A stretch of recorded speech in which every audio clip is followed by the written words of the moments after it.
Olá, boa tarde, seja bem-vindo ao meu canal. Estamos aqui o quê? Para aprender, né? É uma coisa que eu estou aprendendo cada vez mais.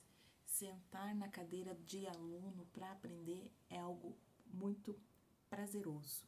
E quanto mais a gente estuda, quanto mais a gente aprende, mais a nossa mente ela se expande para o conhecimento e mais a gente vai em busca de quê? De aprendizado. A própria palavra de Deus diz, né, que o homem peca por falta de conhecimento. O conhecimento por si só é libertador. O conhecimento por si só, ele é transformador. E o intuito desse canal é exatamente isso, é trazer para você um pouco deste conhecimento que está aqui dentro. Quando a gente está com as nossas vidas, quando a gente está vivendo esses processos de conhecimento, é tão bom poder compartilhar. A gente sabe que hoje existem várias formas de compartilhamento, várias redes, vários canais, vários acessos, mas aqui também já é um dos acessos que Deus nos prepara para a gente poder compartilhar. E hoje eu venho trazer para vocês uma demanda assim que está surgindo no consultório, que eu acho algo muito interessante. Eu até estava fazendo uma pesquisa, é um assunto que aparentemente não parece muito abordado, mas ainda falta informação, que eu acredito que eu acho que eu vou tentar ver se eu consigo trazer uma jornada mais para vocês, assim, do dia a dia do consultório para cá. Ontem eu estava estudando um pouco mais sobre esse conteúdo que é o luto. O luto é algo assim que as pessoas até têm muitas vezes receio de falar essa palavra luto. Muitas pessoas se sentem assim, vou me preparar para a morte, mas muitas pessoas pensam somente na morte física de um ente querido. Mas existem outros tipos de lutos. Existe o luto, de um emprego que você foi demitido. Existe o luto de uma falência de empresa. Existe luto no término de um relacionamento. Existe luto na perda de um animal, de uma pessoa querida. Então, existem várias fases de luto, né? Também são 5 fases que existe o nosso luto. E ontem, eu estudando profundamente mais, eu acabei identificando a minha pessoa.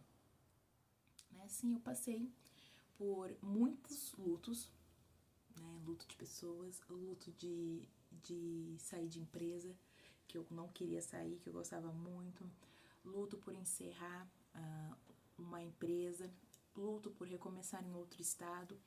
E aquilo me chamou a atenção, assim, porque o que aconteceu comigo, Trazendo um pouco aqui para você entender. Por eu passar anos preso ao luto, eu vivenciei outros lutos, mas eles, na verdade, foram, na minha visão hoje, entendendo um pouco isso, eles não foram tão sentidos, porque eu já estava vivendo um luto profundamente. Eu vivi um luto de 8 anos, que foi da perda da minha mãe. E hoje eu entendo que quando a gente não ressignifica, quando a gente não analisa, quando a gente não para, quando a gente não sai desse modo automático que a gente entra, assim, porque não tem como entrar, Eu não tô aqui pra ajudar ninguém. Uma coisa que eu aprendi, o luto, ele não tem tempo, Eu sou a prova viva disso. Eu vivi 8 anos num luto e ainda o mais interessante disso, inconscientemente, porque eu não sabia que eu estava vivendo presa a esse luto. Foi quando o dia que eu resolvi parar e olhar para isso que eu identifiquei que era um luto. Porque quando a gente não para e olha para aquela dor, a gente vai vivendo a nossa vida no automático. E foi através de uma dor, Cada pessoa tem uma reação. Porque tudo aquilo que o teu corpo, que a tua mente não ressignifica, o teu corpo, de alguma forma ou outra, ele vai trazer para fora. O teu corpo, ele vai dar sinais de que algo aqui dentro não está bem. E foi o que aconteceu comigo. Eu tive uma paralisia na parte da lombar da coluna, a qual eu não estava conseguindo caminhar. Eu tomei as medicações mais fortes que tem. Eu tomava injeção toda semana na lombar para poder voltar a movimentar mais e não estava conseguindo. Mesmo tomando medicamento, de 12 em 12, tomando essa injeção, fiquei 3 semanas tomando essa injeção forte, os meus movimentos, eles estavam muito fracos.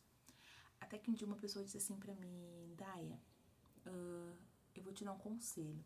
Ela era já uma enfermeira, uma senhora a qual eu tenho um grande carinho, um grande respeito. Ela disse assim, eu trabalho há muitos anos no hospital E eu sei que essa tua dor, ela não é uma dor física, ela é uma dor emocional. Você precisa achar algum médico que possa te fazer um acompanhamento. Eu fiquei pensando naquilo que ela me disse, né? Eu não discordava dela, né? Porque a própria palavra de Deus diz, né? Que é para o quê? As mais novas escutar as mais velhas, né? E é uma mulher, né? Que eu admiro muito. Ela é uma mulher, assim, que eu tenho uma grande admiração, um grande carinho. Eu fiquei com aquilo na minha cabeça, né? Pensando, analisando. E 2, 3, 4 dias depois, uma comadre minha, que ela é psicóloga, ela disse assim pro meu esposo: eu vou passar o contato de uma terapeuta que ela faz, na época era acupuntura, pra dar e aí, pra ver se pode auxiliar, né, essa questão da coluna dela. E ali foi o início, né, através dessa consulta que eu fui, porque como, né, eu tava muito pensando o que aquela senhora tinha me falado, a minha comadre, ela me deu essa indicação. E como eu, na minha gestação também, eu acabei fazendo muita acupuntura, e a minha mente automaticamente interligou. Se na gestação a minha coluna, ela doía, então quer dizer o quê? Se eu fizer agora também, ela vai parar de doer. Então foi por esse motivo a qual eu fui, né, até essa terapeuta. E lá, o que acontecia? A minha mãe, ela fazia, né, aniversário dia 6 de outubro. Então, todo ano, quando se aproximava dessa data de aniversário, eu simplesmente entrava mais profundo na minha depressão. Eu não tinha fotos da minha mãe. Quando eu falava a palavra mãe, eu já chorava. Eu não conseguia, eu não gostava de lembrar, que daí é o quê? É a negação, né? Então, assim, quando eu cheguei no consultório, eu lembro que ela me perguntou: o que eu trouxe até aqui? Daí eu falei que era a coluna, mas também estava perto do aniversário da minha mãe. E eu estava me sentindo triste, porque eu sempre fazia uma festa surpresa para ela. E aquele era mais um ano, acho que se não me engano era 7 ou 8 anos que ela já tinha falecido, então tá. Então ali começou o meu processo. Mas o que acontece? O nosso inconsciente, ele só vai guardando as memoriazinhas, né? Eu tinha momentos felizes, a qual eu lembrava, tinha aqueles momentos tristes, a quais eu não lembro, né? A gente esquece, porque o inconsciente, tudo que é aquilo que causa trauma nas nossas vidas, ele vai lá e ele bloqueia. Então eu fui vivendo ali cada dia, né? Toda semana, eu comecei a fazer toda semana terapia com ela, toda semana eu fui indo. E eu sou uma pessoa assim, que quando eu digo assim, cara, eu vou fazer algo, eu mergulho naquilo, né? Eu vou com muita intensidade, esse é o meu perfil, eu sou essa pessoa. Porque até eu descobrir, eu preciso achar a resposta para aquilo. Então, enquanto eu não acho a resposta para aquilo, eu não paro de pesquisar sobre aquilo. Então, eu estava fazendo acompanhamento com a terapia, com a terapeuta, e por fora eu estava indo atrás de mais informações, também tentando entender o que estava acontecendo. E ali vivi vários processos com ela, fiz várias ressignificação, até o dia que eu entendi, que eu tive esse despertar. Eu estou vivendo um luto há mais de 8 anos. E esse luto aconteceu no primeiro dia de quando a minha mãe, né, vivendo o processo do velório ali, quando chegou o caixão, toda aquela situação assim, eu disse essa palavra: eu não acredito que a minha mãe está ali. Ali começou a primeira fase do luto, que foi a negação, a não aceitação daquele movimento.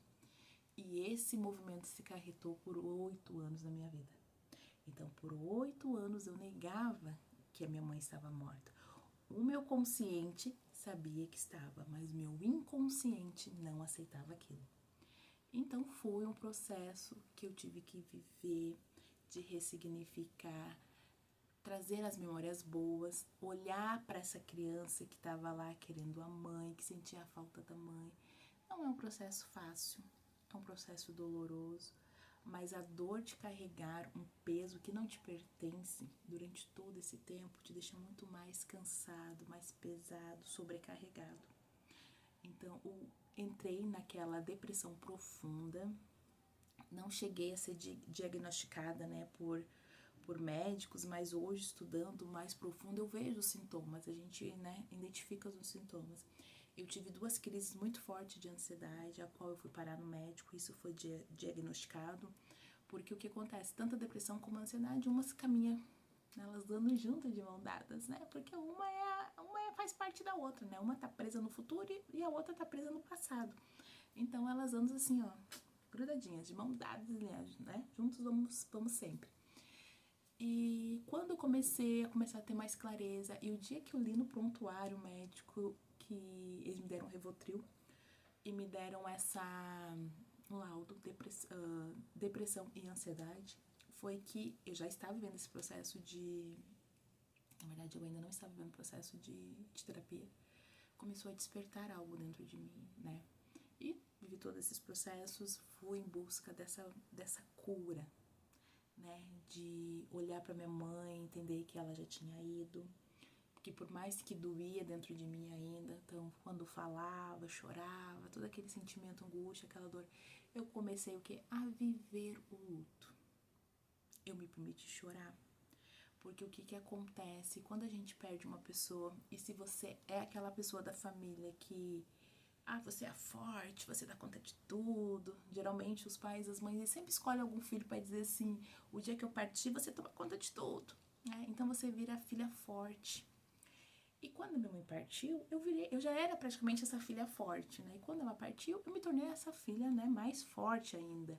Por quê? Porque eu precisava acolher todo mundo. Mas aí tem aquela questão, quem é que me acolhia? Ninguém. Na hora de ter alguém para me acolher, eu não tive. Mas eu era aquela pessoa que estava ali ajudando o pai, ajudando o irmão, mas daí eu não tinha um suporte atrás de mim.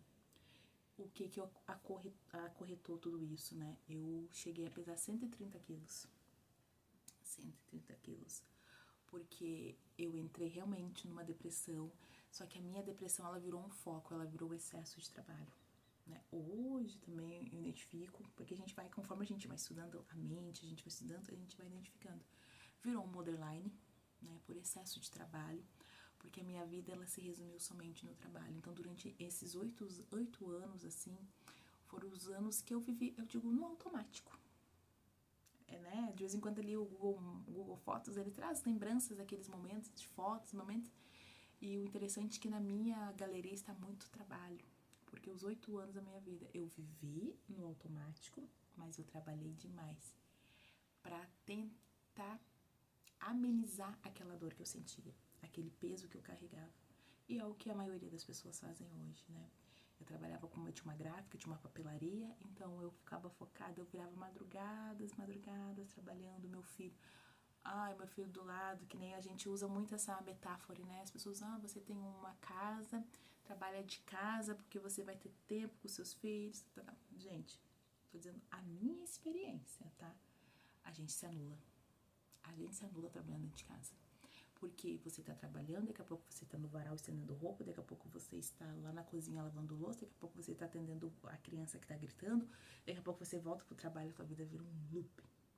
E se você não tem uma organização, um planejamento, com um horário, com coisa, não dá certo. Desculpa a sinceridade, mas eu tô dizendo a minha experiência. Naquele período eu não tinha essa consciência que eu tenho hoje, tá tudo bem. Não me julgo. Porque essa minha consciência não me trouxe até aqui hoje. E hoje eu tô aqui pra te ajudar. A pessoa que quer trabalhar dentro de casa, ela precisa ser organizada. E você, minha filha, dentro de uma depressão, que você não é organizada. Porque a pessoa que ela tá depressiva, ela não tem tempo para pensar em organização. O ambiente que ela tá já é um caos. Imagina pensar em organização de trabalho. Vamos ser sinceros. Não tem como. É impossível. Impossível. Porque a tua mente, ela pensa em tudo, menos em organização. Como é que a tua... Não. Eu digo assim, organização, ela não bate com a pessoa que tá num processo de depressão, porque a mente dela não tá organizada. Então, se a sua mente não está organizada, como é que as coisas ao seu redor vão estar organizadas? Então, assim, para trabalhar em casa, ter aquela rotina, como, né, muitos falam por aqui, você tem que ter uma mente muito boa, muito organizada. Entender, separar, organizar, porque vira uma bagunça.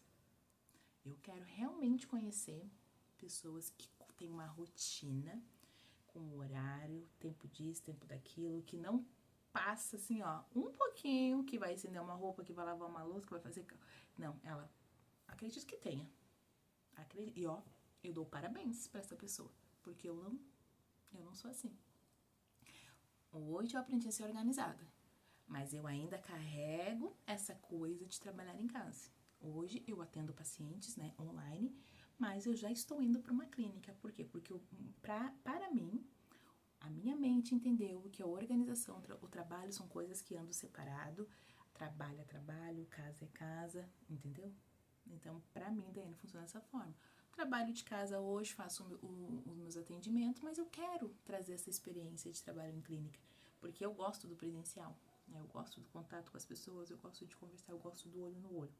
Claro que hoje a internet, né, ele é esse caminho maravilhoso, a qual hoje eu estou aqui conversando com você, não sei qual é o estado que você está até, né? Deixa aqui nos comentários de qual cidade, qual estado você está me escutando, porque ele abre portas. Ele abre portas. Mas o contato, o olho a olho, eu acho algo assim sobrenatural. Eu amo isso. Mas voltando lá ao que a gente estava falando, né? Eu vivi aquele tormento, aquela situação que nem eu comentei, estava pesando 130 quilos e carregando pesos, muitos pesos. E fui vivendo esse processo, né? Conheci pessoas, outras terapeutas, porque a gente entende que pessoas passam na nossa vida por um período e para nos ensinar, né? Então, tipo assim, fiquei um bom período com aquela minha terapeuta, fui atrás de leitura de livro, fui atrás de vídeos aqui no próprio YouTube. Muitas vezes eu vinha e ficava ouvindo vídeos, podcast, e para entender, né, o que estava acontecendo dentro comigo. E se vão há 6 anos isso, há 6 anos que eu estou. Eu digo assim, eu estou e vou continuar, porque enquanto eu estiver viva, eu vou continuar me conhecendo. Porque as pessoas têm dito assim, o conhecimento é até você se conhecer. Gente, a gente vai passar a vida toda se conhecendo. E todo mês, todo ano, todo dia é uma autodescoberta sobre você mesmo. É que nem eu uso muita metáfora que agora que tem assim, quando a gente faz aniversário, a gente diz que é um novo ciclo que a gente vive. Automaticamente uma nova fase da tua vida, porque tu não sabe o que te aguarda. Você nunca teve 40 anos, você nunca teve 41 anos, então o que é? É uma autodescoberta. Então o ser humano ele passa a vida toda se autodescobrindo em autoconhecimento. E o autoconhecimento, ele cura, só que é um processo doloroso. Eu não vou dizer para vocês que é um processo fácil. A gente liberar perdão para quem a gente precisa perdoar, a gente tem que mexer nas nossas dores, os nossos traumas, que são muitos. São muitos. Só que quando a gente começa a olhar para cada um daquela situação, e primeira coisa, o primeiro processo do autoconhecimento é você se perdoar. Porque eu não consigo liberar perdão se a minha criança ela tá ferida. Eu não consigo liberar perdão se a minha criança ainda ela tá com dor, ela tá sofrendo, ela carrega mágoa, ela carrega traumas profundas. Não posso. A própria palavra de Deus diz, né? Que para mim amar o próximo eu preciso amar. Ame o próximo como a ti mesmo. Como eu posso amar o próximo se eu não me amo? Se eu não me conheço profundamente? Então, vivi esse processo, estou vivendo esse processo de autoconhecimento, a qual hoje, né, eu tenho a honra, né, de ser mais uma pessoa que traz a transformação para a tua vida. Que nem eu digo assim, eu não quero somente ser mais uma que passa pela tua vida, não, é transformação. Porque a minha dor, aquilo que mais doeu em mim, hoje é o que eu uso, o que eu ajudo para curar você. E todos nós passamos por lutos, todos nós passamos por rejeição, todos nós passamos por sentimento de incapacidade. A gente nunca se acha preparado para fazer nada. A gente sempre acha que está faltando alguma coisa para fazer. Um estudo a mais, uma coisa a mais. Então tem muitas coisas por trás disso que precisa ser olhado. E hoje eu estou vivendo muitos processos ainda, mas nessa caminhada, assim, eu observo que conforme a caminhada foi vindo, eu fui eliminando pesos mental, peso físico, fui eliminando as bagagens. E quando a gente começa a largar as bagagens, a gente começa a aliviar a nossa mente. Eu posso dizer que é algo maravilhoso.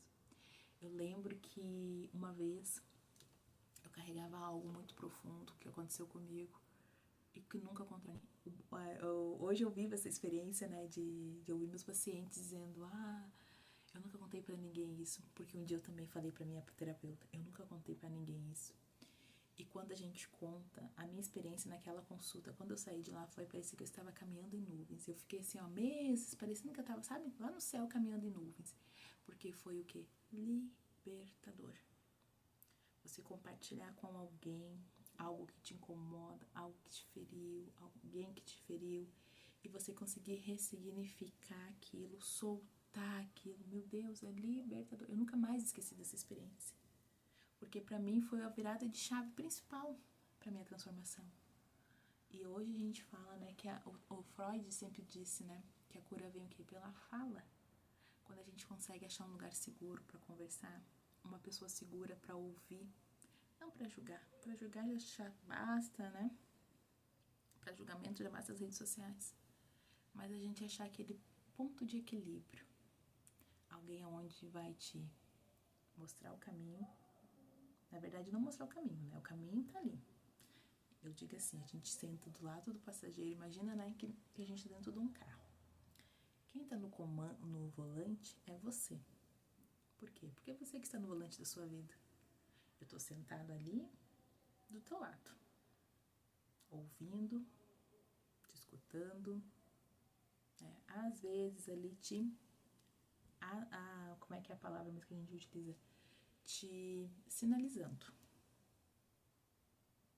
Algo que você viu, passou desapercebido, mas quem conduz essa jornada é você.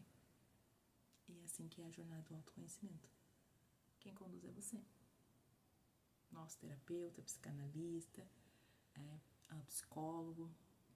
Estamos ali somente para ajudar você a olhar o que você não está olhando. Trazer para você para essa realidade. Trazer as coisas do teu inconsciente. Freud diz, né, que a maioria das nossas dores estão no nosso inconsciente. Por isso que ele traz muito aquela referência do iceberg. Porque o iceberg, o que a gente está vendo, é só uma ponta do iceberg, que é o nosso consciente. Só que o que tem lá embaixo, meu Deus do céu, é muita coisa, que é o nosso inconsciente. Então são memórias, situações vividas, traumas, muitas coisas que precisam ser olhadas, cada uma com carinho, para você começar a viver essa jornada de transformação e de cura. Então, exatamente isso. Olhar para si, olhar para os seus lutos. Não existe tempo para o luto passar. Não posso chegar aqui e dizer para você, teu luto vai passar 1 ano, teu luto vai passar 2 anos. Não. O teu luto vai durar até o ponto de você ressignificar. O que eu vou fazer a partir de agora? Mas não precisa ter pressa. Me levou 8 anos. Então, se você está numa jornada de 8, 6 anos, fique tranquilo. O tempo que você achar necessário. Mas o importante é que você viva. Viva. Porque viver um luto tardio como eu vivi é muito mais doloroso. E eu tenho certeza aqui que tem pessoas que estão vivendo o luto tardio. Mas chega uma hora que a gente precisa virar essa página. Porque toda perda, ela tem um ganho. Só que até a gente entender, compreender, leva um tempo. Mas às vezes a gente precisa recomeçar. E recomeçar também é um processo difícil. É recomeçar no novo emprego, recomeçar no novo relacionamento, recomeçar a vida depois que uma pessoa que a gente ama muito se vai, recomeçar no novo estado, onde você deixou tudo para trás, teve que recomeçar. Aí é um outro processo que a gente precisa também estar preparado para enfrentar o desafio, mas é um grande processo de mudança. E a mudança, quando ela começa a chegar, por mais sutil que ela seja, ela nos desperta uma pulsão. E a gente chama o quê? Pulsão de vida. Ela nos leva para um novo olhar e aquilo te impulsiona, sabe? Vem aquela pulsão de morte, da depressão, da ansiedade, ela vai saindo e vai vindo aquela pulsão de vida. Aquele luto, ele vai indo, você vai entendendo sim que aquela pessoa se foi, mas as lembranças, os melhores momentos vão estar sempre aqui, ó, na sua memória, na caixinha das boas lembranças. e vem aquela pulsão, o que eu vou fazer agora para viver esse novo? Como eu vou reconstruir a minha vida, né? Sem essa pessoa. O que posso fazer para pulsionar isso, esse pulsar de vida? Então, é possível. É possível porque eu vivenciei todas essas fases. Fim de relacionamento, voltar de novo para um novo relacionamento com a mesma pessoa.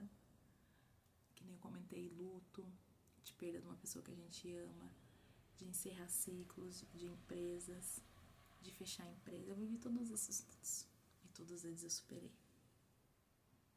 Tanto que o último veio tudo junto, que foi fechar a empresa e mudar de estado.